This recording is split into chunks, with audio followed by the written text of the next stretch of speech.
said the Irish education system was stuck in a vortex and that homework was creating bad habits for life in our nation's children. Dr. O'Reilly is on the phone now. Good evening, Dr. O'Reilly. Good evening, how are you? I'm grand. Could you begin by telling us where this comes from? Is it a survey you've done? Is it research, or what is it? It's twofold. It came about because I ran a workshop for Aspire last Friday, which was supporting parents basically trying to support their children home with homework. And I kind of asked the parents the question, what was the point? Why did we do homework?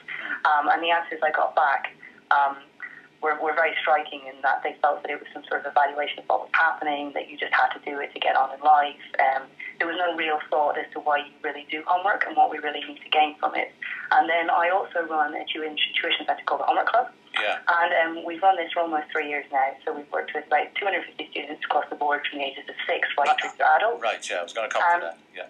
Yeah, so one of the things that we're sort of seeing in the Homework Club is that we can't find the space with the students to actually teach them what we'd like them to learn, because they're so stressed out about the homework that they have to do for the next day that it's just really, really short-sighted. They just want to go from one crisis to the next, get today's homework out of the way, then go to the next days and so on.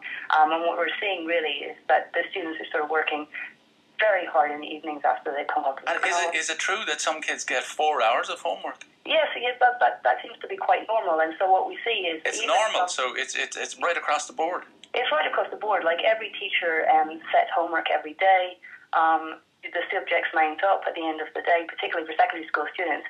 But what we also see for younger students who are 6 and 7, and particularly students who have any sort of learning difficulties such as dyslexia, that from very young ages the parents are having to step in and try and support the kids at home. And it is very stressful, and some parents have even admitted to me that they actually just do the homework for the children rather than have them go to school not being able to do it.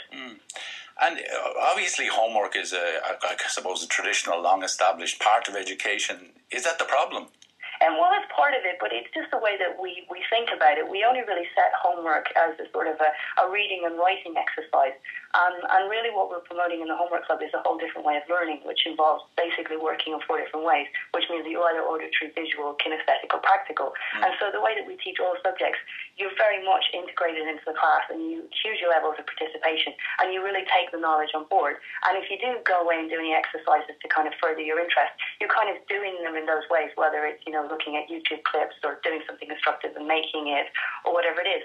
But traditionally, the homework that we set is a very repetitive task that just revolves around writing. And so it only works for some people. And are you aware that parents have actually gone to principals or head teachers or whatever to complain about this? Well, I think the problem is that the parents feel that this is what's supposed to happen, almost. And the teachers feel that the parents are expecting it to happen. And so they feel that they have to set homework. And even during primary school, there's quite a lot of workbooks. I know one teacher on the team here spoke about a young class having 14 workbooks. And because there's 14 workbooks, they kind of feel, well, what do we do with them? We have to use them. The parents have bought them. So that's part of it as well. So everybody kind of has this expectation, and nobody's really stopping to think about what am I really trying to teach here. Now, you said in the piece in the Cork Examiner, this morning, that there are more creative and effective ways of teaching young people to retain information. What are you talking about? Well, I'm talking predominantly about what you actually do in the classroom and how integrated people are and how much they're actually participating in the subject. And if you really participate in an hour-long class, I feel that you should really take all the information on, and then you're just sort of going away and having effective ways to summarize it for yourself. So for instance, if you're a visual learner, you should be able to sum up pages in just a picture or just a mind map, and you always remember what you do, you remember what you enjoy, you remember what you were part of. So what we're kind of seeing is that some students, for instance, are very good on the sports field but useless everywhere else because they don't get to actually feel things and move around and actually do things in the classroom. And they don't get to do that in homework either. So not really taking it on board. Sorry. And the other thing too is that there's very simple ways to test whether or not the information has gone in the class. You just sort of ask the students, what was the thing that was most striking today that you really took up? What's the thing that you really didn't get? Because also the homework has to be corrected. This has to be beared in mind as well.